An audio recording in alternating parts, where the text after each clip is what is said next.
पप्पू यादव पहुंचे अररिया जिले के कमलदहा पंचायत के मुखिया मासूम के घर। आइए आपको दिखाते हैं वीडियो एवं वहां के कार्यक्रम को।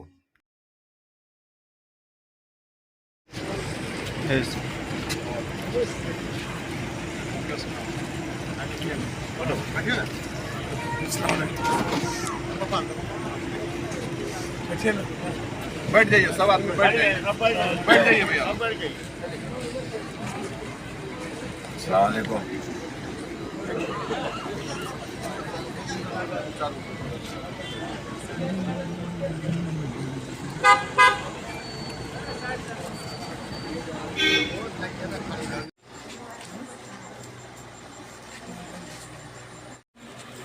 कुर्सी दे दीजिए।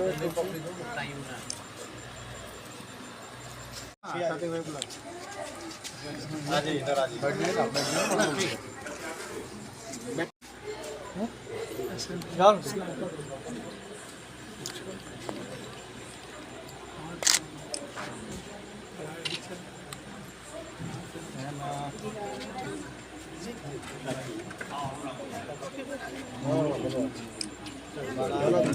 बेटा आप बैठिए, आप बैठिए, दिखा दीजिए। आप बैठे अच्छा नहीं लगता, बैठिए आप। छोड़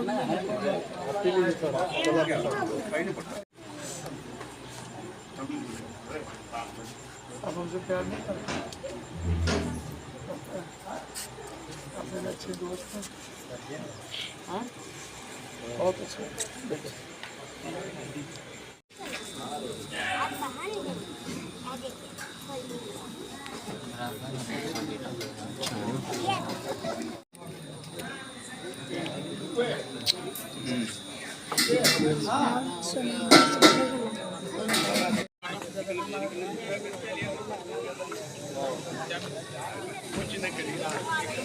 काल गुरु है, काल गुरु है क्या?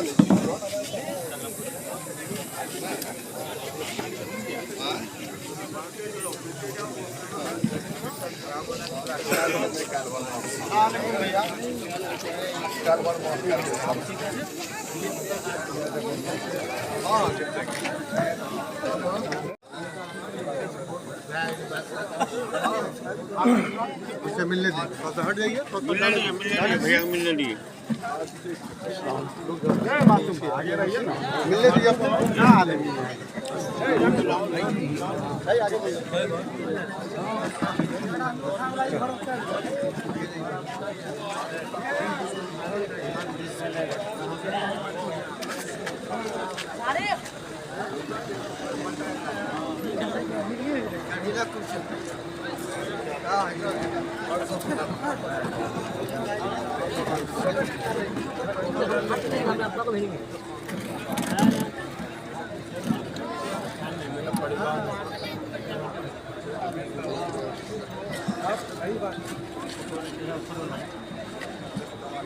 लो।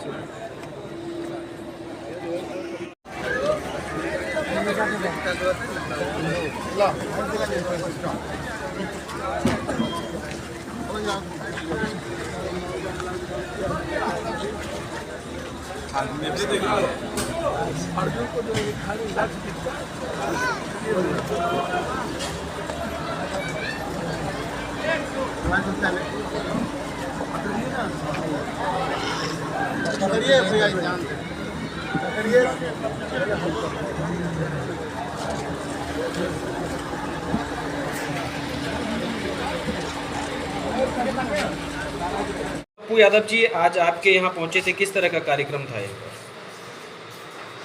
माननीय सांसद पप्पू यादव जी हमारे गार्जियन हैं। पिछले दिनों मंगलवार को मेरी बहन का देहांत हो गया था, उसी में वो हमसे मिलने आए थे, क्योंकि हमेशा सभी के दुख सुख में वो शामिल रहते हैं। मैं उनका सक्रिय कार्यकर्ता भी हूँ और उनके साथ हमेशा रहने का काम करता हूँ। और उसी सिलसिले में वो आज हमारे गांव कमलदहा हमारे परिवार से मिलने के लिए आए। उन्हें आना था उसी दिन, लेकिन किसी कारणवश वो नहीं आ सके थे, इसीलिए वो आज यहाँ हमारे यहाँ आए। शुक्रिया, धन्यवाद कह दीजिए उनको। शुक्रिया उनको, माननीय सांसद पप्पू यादव जी को मैं और मेरे परिवार की ओर से और मेरे ग्राम पंचायत कमलदहा की ओर से उनका तहे दिल से शुक्रिया अदा करता हूँ कि वो मेरे यहाँ आए और हम लोगों के हौसला अफजाई की। धन्यवाद।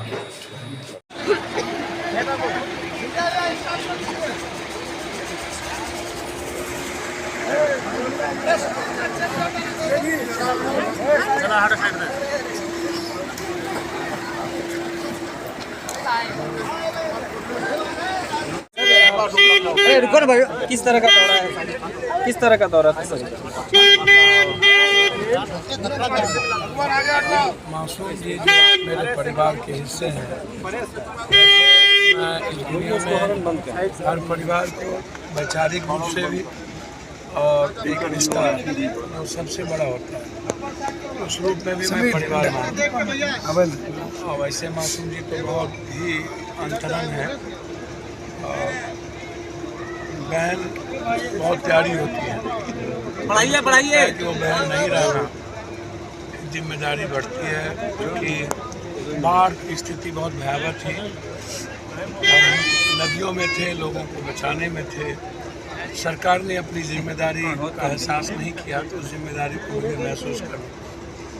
लगभग 6 लाख लोगों से ज़्यादा लोगों को राशन, 1.5 लाख से ज़्यादा लोगों को लगभग 1,000 रुपया हमने प्रयास किया कि सब तक पहुँचे, चाहे वो पन्नी हो, त्रिपाल हो, चाहे वो चापाकल हो, चाहे महिलाओं के लिए बाथरूम शौचालय की व्यवस्था हो। तो लगातार हमारी कोशिश जारी थी। आज भी विजयदशमी में तो लोग कहते हैं कि पुतला वाले रावण को जलाना, मुझे लगता है कि हर इंसान, गरीब को यदि मैं छोड़ दूँ और थोड़ा सा मिडिल क्लास को, तो लोगों के भीतर जो रावण है, अहंकार है, पहले उसका विनाश करिए, उसको खत्म करिए। बुद्ध की वो पंक्ति अपो देखो बाबा, ये जो कल एक रावण थे तो राम भी थे, कंस थे तो कृष्ण भी थे, यजीद थे तो मोहम्मद भी थे, बुद्ध थे तो अशोक भी थे। अब तो ना राम है, ना कृष्ण है, ना मोहम्मद है, अब तो चारों तरफ रावण ही रावण है। तो आप अपनी प्रवृत्ति को, अपने गलत प्रवृत्ति को खत्म करिए ना। अब सीमांचल से, कोसी सीमांचल से लोग हिंदू जागरण यात्रा निकाले। भैया आप निकालिए ना, यात्रा में कहाँ दिक्कत है? सनातन तो कहता ही है सार्वभौमिकता, वसुधैव कुटुंबकम, सब एक है। सनातन का तो भाव ही और विचार ही है दूसरों के विचारों का सम्मान करना, उसके अधिकारों को संरक्षित रखना। सनातन तो कहता ही है कि कोई जाति, कोई धर्म, मजहब को हम अपमान नहीं कर सकते। लेकिन सियासत के जब सत्ता को निकट आता है और जब सियासत की बारी आती है तो यात्रा का दौर शुरू हो जाता है। ऐसे नेताओं से भ्रष्टाचार नहीं मिटेंगे, ऐसे नेताओं से आरटीपीएस के काउंटर पर भ्रष्टाचार नहीं मिटेंगे। आधार कार्ड में 900 रुपया, 400 रुपया लेंगे नंबर बदलने के, नाम बदलने के। ऐसे नेताओं को मोटेशन जमाबंदी कराने की औकात नहीं है। एक अस्पताल में लोगों की, गरीब की मदद करने की औकात नहीं होती है। वो भी अपने को सम्राट बनते हैं दुकान चालू करने के लिए। आप चलाइए, मैं स्वागत करूंगा, लेकिन याद रखिएगा ये कोसी, सीमांचल और बिहार ये आध्यात्मिक ज़मीन है। यहाँ मोहब्बत से लोग जीते हैं। हम विकास की बात करने के लिए बिहार में पैदा हुए, नफरत की बात नहीं। कोई भी शख्स क्यों ना हो, मैं मुख्यमंत्री जी से आग्रह करूंगा जो नफरत को आधार मानकर सौहार्द बिगाड़ने की बात करे, ऐसे किसी भी यात्रा पर प्रतिबंध लगनी चाहिए। आप कोसी सीमांचल के विकास के लिए आइए, हम स्वागत करें। आप इस इलाके को बाढ़ से मुक्ति दिलाइए, हम स्वागत करें। आप हमारे इलाके में फैक्ट्री खोलिए, हम स्वागत करें। पूर्णिया में हाईकोर्ट बेंच दीजिए, राजधानी बनाइए, हम स्वागत करें। हमारे पलायन को 1.5 करोड़ पलायन जो अररिया, किशनगंज, पूर्णिया, कटिहार, कोसी सीमांचल से होता है, आप उसको रोक दीजिए, हम स्वागत करें। आप मक्का और मखान की लड़ाई लड़ने आइए, हम स्वागत करें। आप हमारी गरीबी को खत्म करने आइए, हम स्वागत करें। यदि आप हमारे सीमांचल और कोसी में सौहार्द बिगाड़ने आइएगा तो मेरे लाश पर गुजरना हो। कोई रास्ता नहीं है। एक भी अमन बिगाड़ने वालों के खिलाफ मेरा जंग है, महाभारत हो। इसलिए मैं उनसे आग्रह करूंगा कि कोई ऐसी हरकत और कोई ऐसी भाषाओं को आप नहीं बोलिएगा जो अमर्यादित है। आजकल कुछ लोग किसी भगवान को गाली दे देते हैं, किसी ईश्वर अल्लाह राम रहीम को गाली दे देते हैं। अब ऐसी प्रचलन चल के नफरत पैदा करना ये भी गलत है। और वैसे तो कोई सिरफड़ा यदि किसी भगवान अल्लाह ईश्वर मोहम्मद आपको गाली देते हैं तो ऐसे लोगों को नोटिस नहीं लेना चाहिए। जैसे गिरिराज जी को आप कोई नोटिस लेता ही नहीं, वो उसके पीछे कोई ना कोई है। तो मैं समझता हूँ कि ऐसे लोग को भी हम लोगों को कानून के दायरे में रह के जेल में बंद करना चाहिए।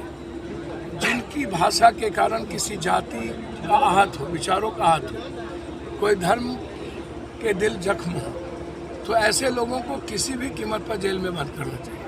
संविधान ऐसे लोगों को इजाज़त नहीं देती है। और हम गिरिराज जी से कहेंगे कि जो भारत का संविधान है आप उसका ख्याल जरूर रखें। लोकतंत्र में जो आज सबसे ज़्यादा सरोकार है इंसानियत की, मानवता का, कल्याण का, उसका ख्याल रखें। आप इसका ख्याल रखेंगे तो हम स्वागत करेंगे। यदि नफरत पैदा करेंगे तो फिर मैं आपको एक कदम भी नहीं चलेंगे। सर अररिया में किसान जो है, फसल किसानों की बहुत बर्बाद हुई बाढ़ में, लेकिन किसानों के लिए कुछ नहीं सोचा। भैया मैं लगातार लड़ाई लड़ रहा हूँ, चूँकि बहुत लहर दे रहा है, मैं बोल नहीं पाता हूँ।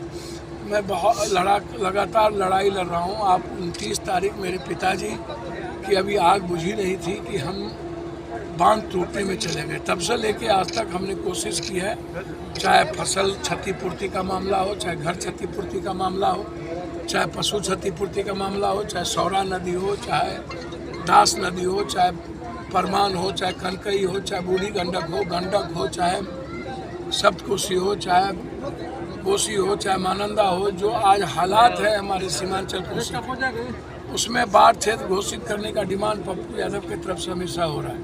और फसल क्षतिपूर्ति और 2 लाख रुपया हर जिसके घर खत्म हो गए, जिसके फसल क्षति बर्बाद हो गए, उसको 2 लाख रुपया किसी भी कीमत पर। कृपया चैनल को सब्सक्राइब फॉलो कीजिए।